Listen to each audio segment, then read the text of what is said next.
Hello. Tomorrow you have a vocab quiz 21 through 30. You also have a test on Wednesday. It is your last test of the quarter. That is it. So third quarter ends essentially for us on Wednesday because that's when all of your last grades are going in for this quarter. If you have any makeup work, it needs to be in by Friday. I am not here on Friday. I'm taking the day off because Bessie's in town and we have a lot of errands to run. Actually, that's not quite true, but Bessie's here and I'd rather be with her than you. So, facts. That being said, on Friday, you're just going to be working on your assignments. I'm not giving you any bullshit assignment. You're just going to work on your focus and your pieces or your outline if you come to school on Friday. Then you have a week off, and then I'll see you when you come back. With that being said, ladies and gentlemen, make sure all of your makeup work is caught up. I will be putting in makeup work on Thursday before I leave, but I obviously will not be coming in to pick up makeup work on Friday. That makes logical sense.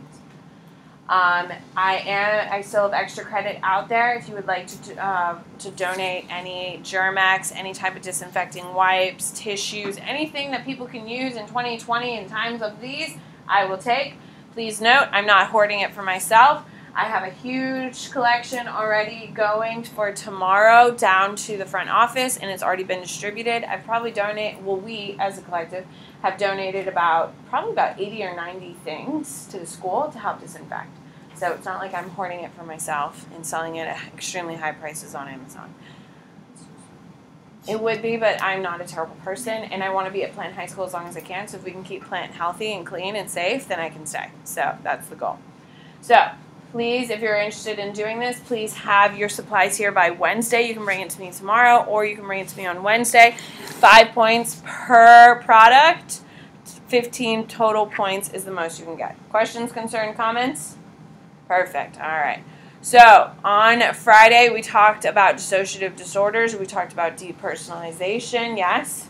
We talked about and dissociative identity disorder, which is probably one of the more interesting of the disorders. On your study, on your focus, did we fill in the causes of these disorders? No. Which is number 2. On your focus, yes? Do we see it now? Yeah. So, psychoanalytic and psychodynamic are the same for these for all points considered. With that being said, so psychoanalytic believes the cause of dissociative disorders is because of the repression of memories or seeing dissociation as a defense mechanism against anxiety. Now, ladies and gentlemen, each of us have decided to completely ignore things before, correct? How many times have you done that and said, oh my God, I totally don't care? And then you try to focus on something else, and then you let things fall by the wayside. That's essentially what psychoanalytics are saying to an extreme component. That you'd rather be someone else than you, and which is why you've created another personality. What do we think? Seems pretty extreme, for sure.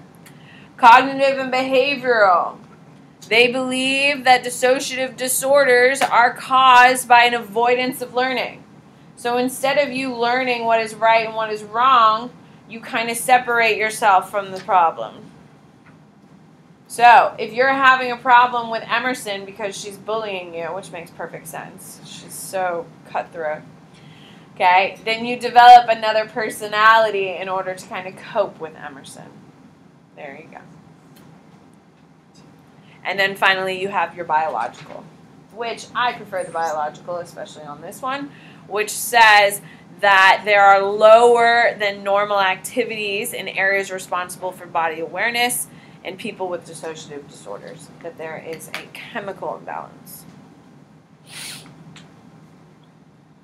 Pretty cool, right? Now, ladies and gentlemen, how common are these? They are super, super, super, super, super, super, super rare. Okay, so they are incredibly uncommon. Now, there are some disorders that are more common than others. Dissociative ones are incredibly rare.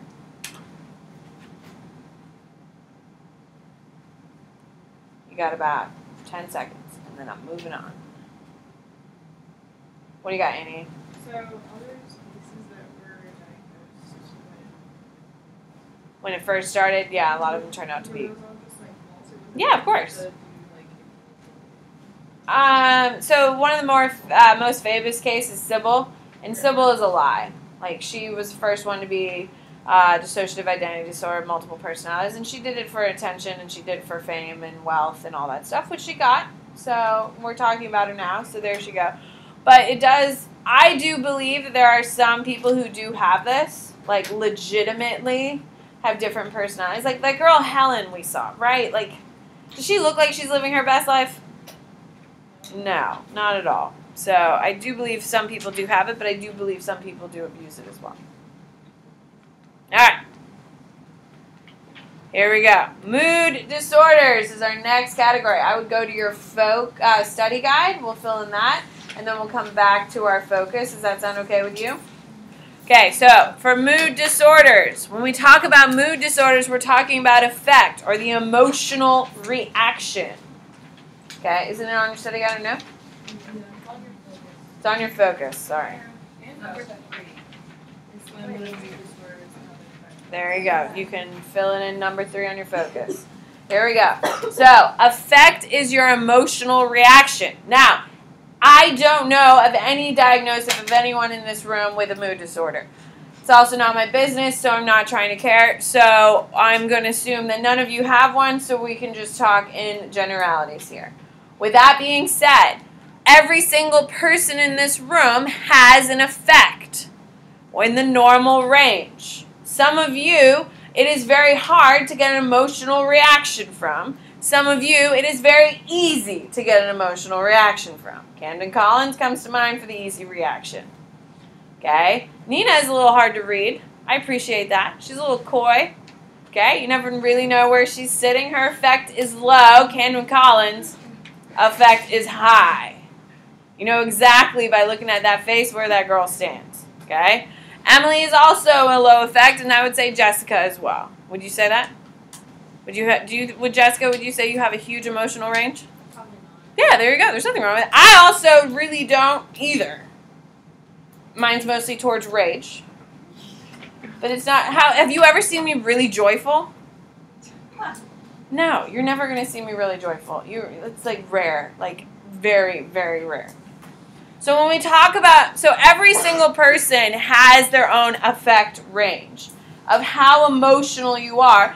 And we all range from probably moderate. Sometimes we're happy, sometimes we're sad. That's the normal range. Some of us are more towards the even-keeled. Some of us are more energetic. But we're within the normal range where we experience good things and bad things. When we have a bad day, there's still a couple good things about the day if we really had to pick it out. Can we agree? When we have a really good day, there's still a couple things we would change. Yes? That is a typical mood. That is your normal mood. A mood disorder is when disorders and moods are severely disturbed. What that means is you are dealing with things in extremes. You are either, and this is what I would write down, especially if it's on your study guide, which it should be, you're either super, super happy, like the happiest you've ever been for days and days and maybe even months on end, or you are the deepest, darkest depression. Everyone in this room has been depressed. Not saying that you're depressed, that you have depression, but you have experienced situations that have made you depressed and really sad that's taken a day or two to shake off. Can we agree? Hello? Like a death in the family, okay? Divorce in your family may have prolonged it, so it took months rather than weeks to kind of move forward, which is normal. Big events can trigger mood complications. Okay, so the first mood disorder we're studying is called dysthymia. Now, dysthymia is a moderate depression that lasts 2 years or more and is typically a reaction to some external stressor. Ladies and gentlemen, this is the most common type of depression. It is so common, they estimate about 60% of the American population will go through it. Okay, now, some will seek treatment, some will not. Most people will experience dysthymia. It's about a 2-year depression because of an external stressor. Does anyone know what is the most common cause of dysthymia in the United States? Stress. Well, not stress. We got to be more specific. What event do you think it is? Divorce. Well, think about it. When you get a divorce, when you get married, you decide to get married, and you get a divorce, you're not just breaking up with the love of your life or whatever, you know. You're also separating your financial assets. So not only is there complication of emotions, there's also complications of finance. Like your literal whole life is being divided up. Like how much of this you get, how much of that you get. You literally get kicked out of your house most likely. Your car situation also changes. The dog situation changes. Are you going to get full-time right to the dog? Partial right to the dog. And then God forbid if you have kids in the middle of a divorce, how complicated does that get? Okay? And it's not like you decide to get a divorce and 6 days later you're free. It takes months and months, and it costs a fortune. So, we can understand why this would be a massive stressor. Second biggest cause of it is a death or a major accident/conflict. Okay, so dysthymia is the most common. They estimate that almost 60% of most Americans will go through it. I will tell you, in my life, I have gone through, probably would have been considered dysthymia, a bit of a depression. It happened a couple years ago. I had a ton of just family drama, and it was just awful and miserable and just horrific. And I put on about 30 pounds, so coping well. You know, and I look back on it, and I should have definitely went and talked to someone and tried to work through it, but I just ate my way through it, so no, I'm not suggesting that. It was really sad. But that's what happens. It's very normal for people to go through stages of depression. It's very common, especially here in the United States. When we do go through it, it's called dysthymia. There you go. So, then you have cyclomethea. Cyclomethea is a disorder that consists of mood swings from moderate depression to hypomania and lasts 2 years or more.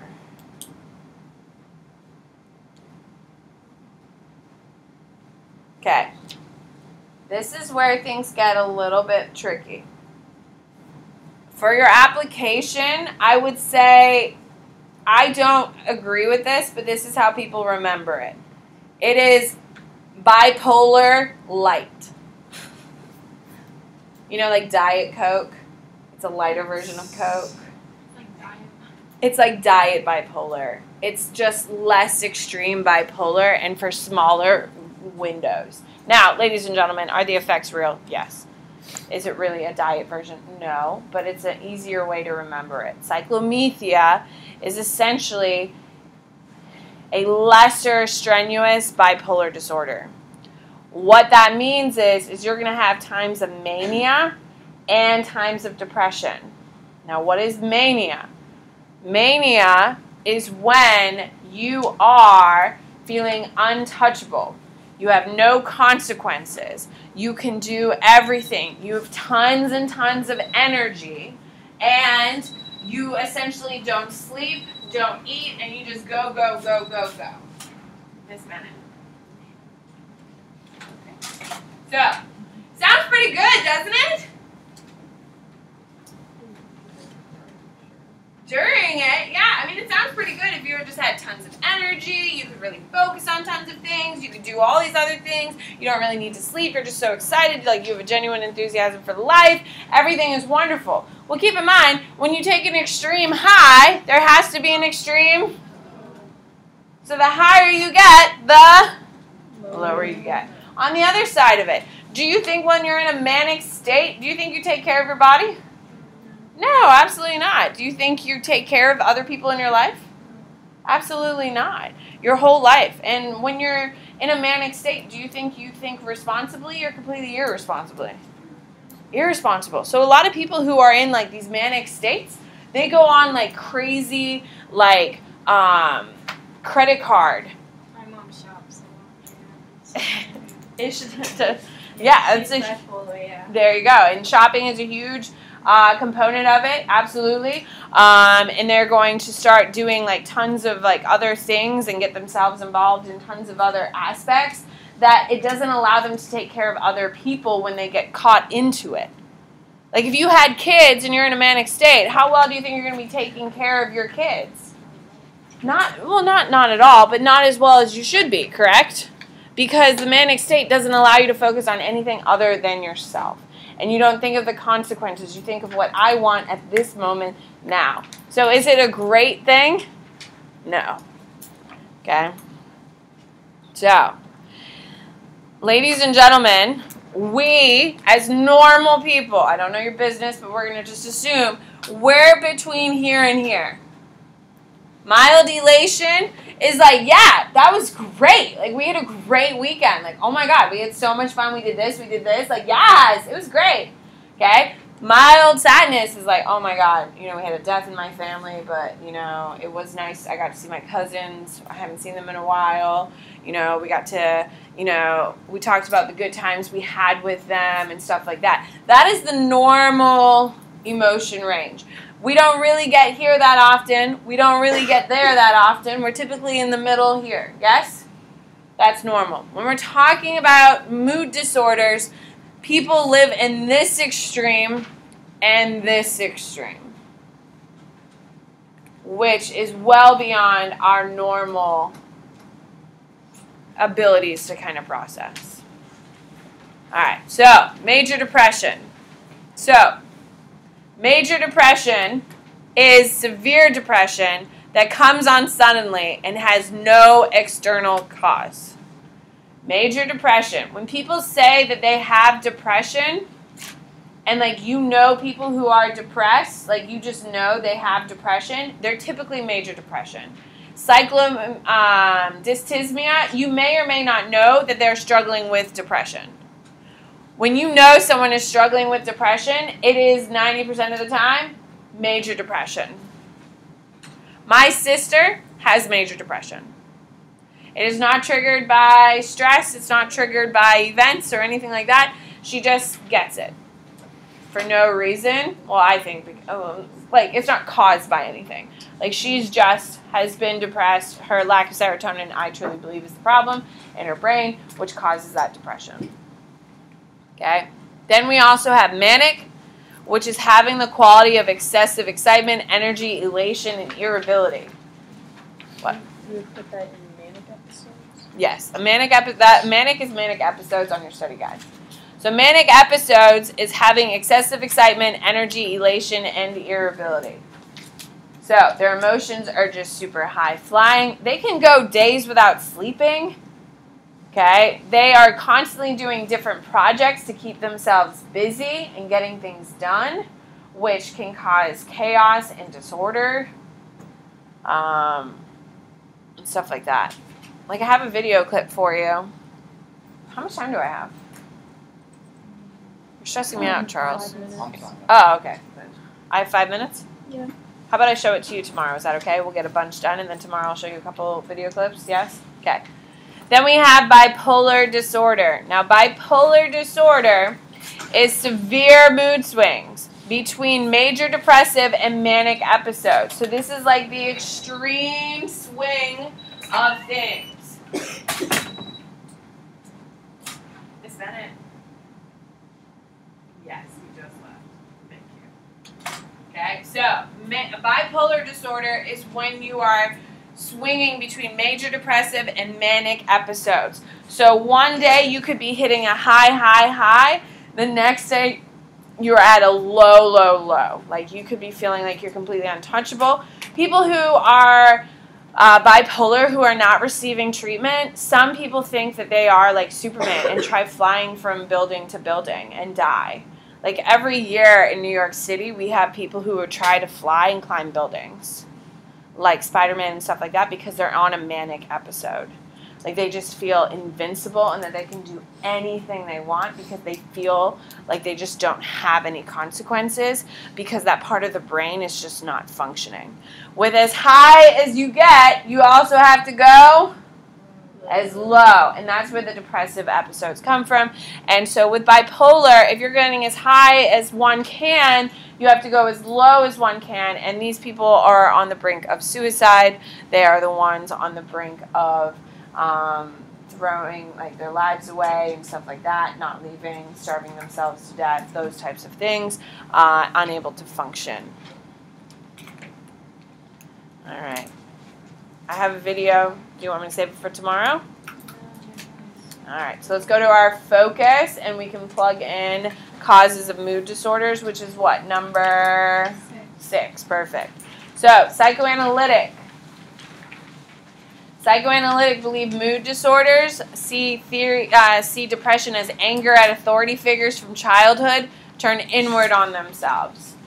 So according to Freud, my sister hates that my mom yelled at her when she was a baby or a little toddler, so now my sister hates herself because of it.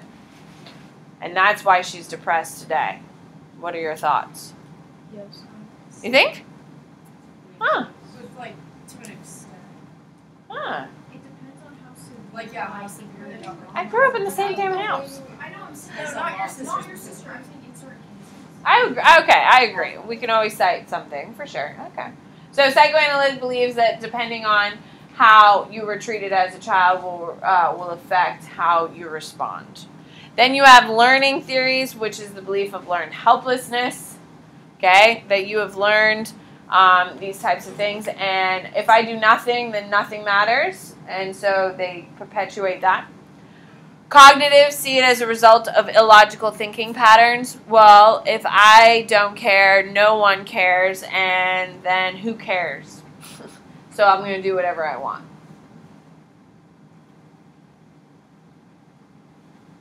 And then finally, of course, you have biological. Yeah, get something down, sweetie. Yes, learning is behavioral.